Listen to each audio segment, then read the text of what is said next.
Hello, আসসালামু আলাইকুম রহমতুল্লাহি বারাকাতুহু। আর মোরাদ নতুন একটা ভিডিও নিয়ে আপনাদের সাথে। সো অনেকজনা বলতেছেন ভিডিও কই একটা সপ্তাহ ভিডিও নাই, রিল নাই, কোনো কিছু নাই। অনেকজনে অনেক কমেন্ট দেখছি। বলার কারণ হচ্ছে এখানে যে অবস্থা, সময় বাহির করা কষ্ট হয়ে যায়। কি ভিডিও রেডি করব? বলেন সময়ের কি অবস্থা এখানে? সময় একদমই পাওয়া যায় না। জাপানের লাইফে সময় সবচেয়ে বেশি শর্ট, বুঝছেন? তারপর আজকে নতুন জায়গায় আইছি, এটা হলো সাকুরার দিনে, মানে যখন সাকুরা ফুল হয় তখন এই জায়গাটা সবচেয়ে বেশি সুন্দর লাগে, কারণ অনেক উঁচাই তো, এই জন্য সবচেয়ে বেশি সুন্দর লাগে। তার মধ্যে এখান থেকে পুরো পার্কের যে দৃশ্যটা আছে ওইটা নেওয়া যায়। এখানে হচ্ছে আমাদের সাইকেল আছে, এই সাইকেলগুলো এখানে রাখছি তাও দামে। এখানে যতগুলো গাছ দেখতেছেন সবগুলো হচ্ছে সাকুরা গাছ। এত সুন্দর লাগে ভাই, মানে অন্যরকম, মানে প্লেসটাই।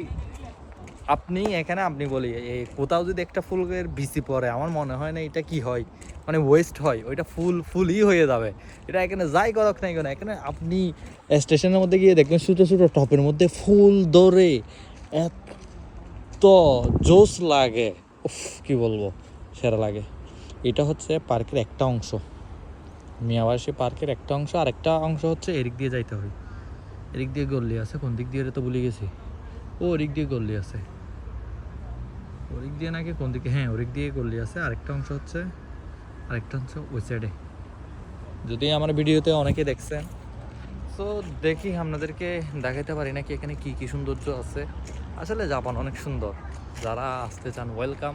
আর যারা স্টুডেন্ট বিষয়ে আসবেন সবাইকে একটা রিকোয়েস্ট থাকবে, জাপান আসার আগে N4টা কমপ্লিট করবেন।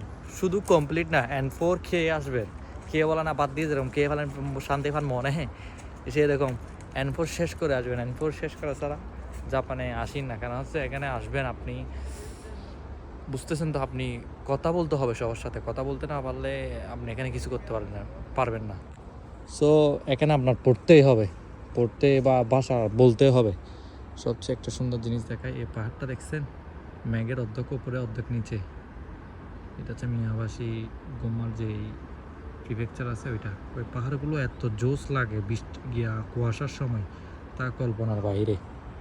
সো আজকের ওয়েদারটা জোস। আজকে আমার জব ছিল না, সেই বিদায় আমি কি করলাম, তো ভিডিও মেক করার সুযোগ পাইছি আজকে একটা দিন। তাও স্কুল থেকে আসছি, স্কুল থেকে এসে আপনার কি করলাম, ভিডিও মানে ঘুরতে চলে আসছি। বলছি না আজকে ঘুমাবো না, স্কুল থেকে এসে টায়ার্ড হয়ে গেছি, তাও আজকে একটু ঘুরি।